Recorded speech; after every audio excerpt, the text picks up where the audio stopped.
my honor to welcome Prime Minister Netanyahu to the White House. A very special man. He's done a great job. I want to begin by expressing our condolences to the Prime Minister and the people of Israel for the horrific Hamas rocket attack on Israeli homes this morning, which wounded 7 civilians at least, including numerous children.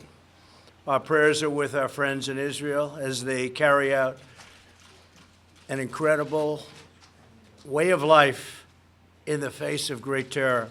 The United States recognizes Israel's absolute right to defend itself. The despicable attack this morning demonstrates the significant security challenges that Israel faces every single day. And today I am taking historic action to promote Israel's ability to defend itself and really to have a very powerful, very strong national security, which they're entitled to have.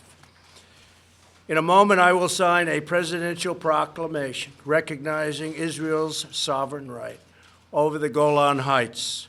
The state of Israel took control of the Golan Heights in 1967 to safeguard its security from external threats.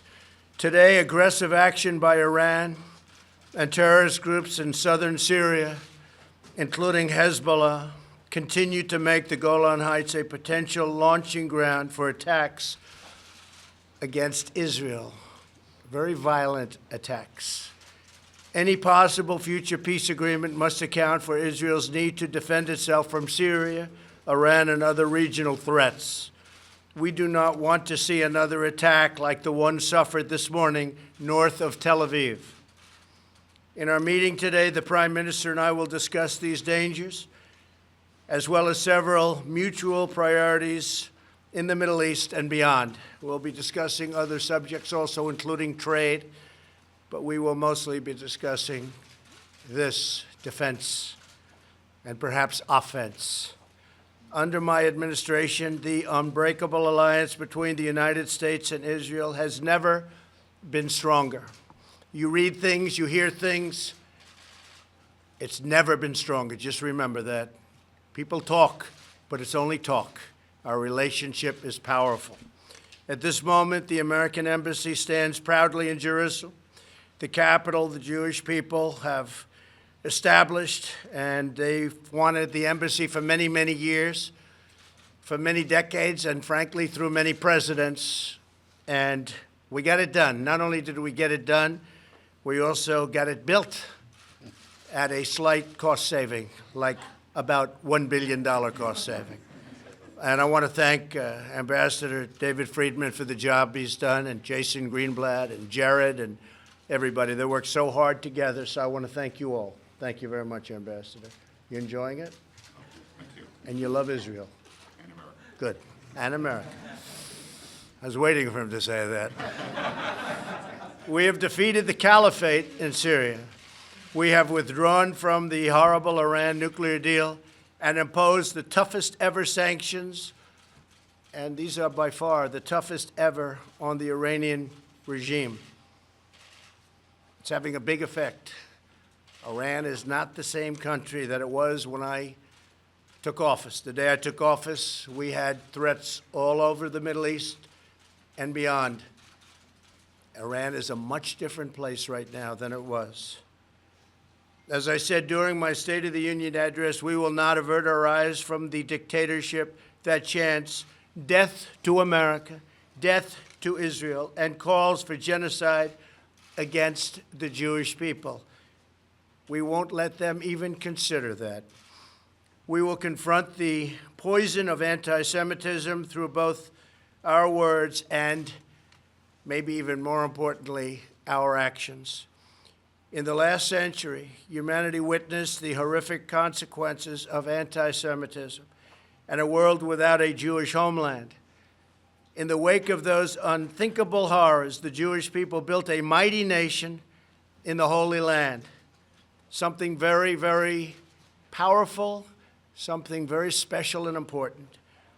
Today, Israel demonstrates that incredible possibilities when strong, sovereign, and independent nations chart their own destinies. There can be no better example of greatness than what Israel has done, starting from such a small speck of sand. Israel is an inspiration, a trusted ally, and a cherished friend. The United States will always stand by its side. I'd like to now invite Prime Minister Netanyahu to say a few words. And Bibi and I have known each other for a long time. He's another one who truly, truly loves Israel. I think I can say he also loves the United States. So before I sign the presidential proclamation recognizing Israel's sovereignty over the Golan Heights, I'd like to ask Prime Minister Netanyahu to say a few words. Thank you very much. Thank you. Thank you.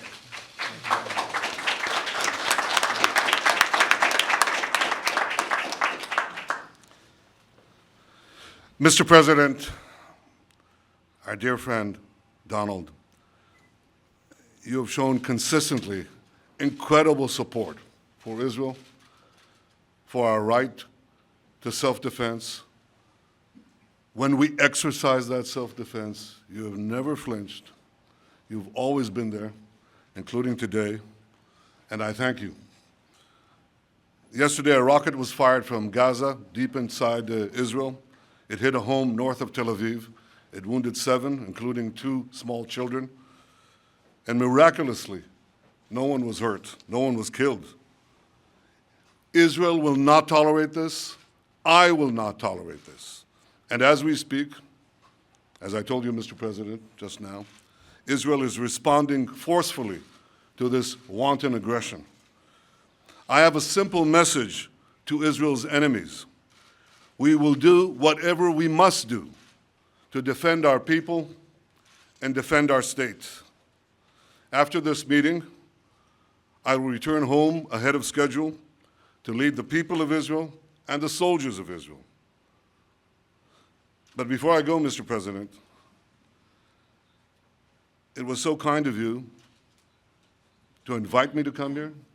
It was so important for me to come here to the White House and to thank you. Mr. President, over the years, Israel has been blessed to have many friends who sat in the Oval Office. But Israel has never had a better friend than you. You show this time and again. You show this when you withdrew from the disastrous nuclear deal with Iran. I remember in one of our first meetings you said, "This is a horrible deal. I will leave it." You said it, you did it. You showed it when you restored sanctions against a genocidal regime that seeks to destroy the one and only Jewish state. You said, "I will restore those sanctions." You said it, and you did it. You showed that when you recognized Jerusalem as Israel's capital and moved the American embassy there and gave us a tremendous ambassador. You said it, you did it. And you've showed it once again today, Mr. President, with your official proclamation recognizing Israel's sovereignty over the Golan Heights.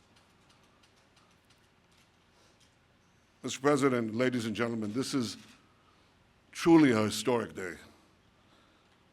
For 2 decades, from 1948 to 1967, Syria rained deadly fire from the Golan Heights on Israel's citizens below. A generation of Israeli children lived in constant danger. And then, in 2 glorious days, in June 1967, the brave soldiers of Israel scaled those daunting heights and liberated the Golan. This has profound meanings for all Israelis and for me personally. One of those brave soldiers was my brother, who was wounded in battle 3 hours before the end of the war. And a few years later, as an officer in a special unit, I led my soldier into a covert mission into Syria. And as we came back to the Golan, to Israel, we nearly froze to death in a blinding snowstorm. Well, as you can see, I'm still here. But at that point, in 1967, Israel seized the high ground, which has since proven invaluable to our defense. Because in 1973, Syria launched a surprise attack against Israel. And those same Golan Heights proved to enable us to absorb the initial attack. It was a horrific attack, and successfully counterattack the invading Syrian forces. Within 3 weeks, we were at the gates of Damascus. Outmanned, outgunned, our brave soldiers triumphed after one of the hardest fought tank battles in our history. But while Israel won those 2 wars, we would have to wait nearly half a century until this moment here in this room to translate our military victory into a diplomatic victory. And that is why, Mr. President, your decision to recognize Israel's sovereignty on the Golan Heights is so historic. Your recognition is a twofold act of historic justice. Israel won the Golan Heights in a just war of self-defense, and the Jewish people's roots in the Golan go back thousands of years. In the long sweep of Jewish history, there have been a handful of proclamations by non-Jewish leaders on behalf of our people in our land. Cyrus the Great Persian king, Lord Balfour, President Harry S. Truman, and President Donald J. Trump. And you, Mr. President, you've done it not once, but twice, with your bold proclamation on Jerusalem and with your bold proclamation today on the Golan. Your proclamation comes at a time when the Golan is more important than ever for our security, when Iran is trying to establish bases in Syria to strike at Israel. From across the border in Syria, Iran has launched drones into our airspace, missiles into our territory. Mr. President, just as Israel stood tall in 1967, just as it stood tall in 1973, Israel stands tall today. We hold the high ground, and we shall never give it up. Mr. President, we have a saying in Israel. I'll say it in Hebrew. It says, Ha'am im ha-Golan. That means the people are with the Golan. But thanks to you, we now know that there are 2 peoples who stand with the Golan, the people of Israel and the people of America. So on behalf of all the people of Israel, thank you, President Trump. Thank you for your leadership. Thank you for your friendship. And thank you for all you have done to make the alliance between America and Israel stronger and greater than ever. Thank you, Mr. President. Thank you very much.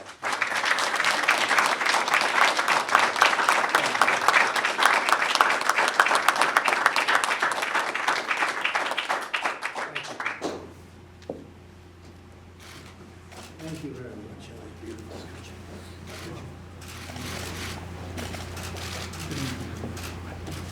So this was a long time in the making. Should have taken place many decades ago.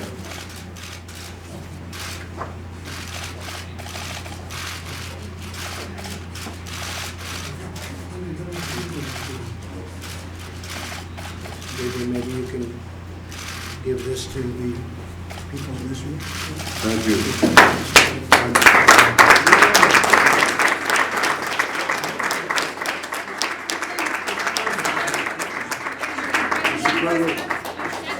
After signing this proclamation, after recognizing Jerusalem, will your deal of the century include separation of Jerusalem? Will you give Palestinians? We're talking right now, we're talking about this. Thank you very Will much. Israel Thank you, have to pay everybody. something in Mr. order to have President, this? Do you want to see Prime Minister Mr. President, Netanyahu be the I have next to Prime tell you Minister? that I brought you a case of the finest wine from the Golan.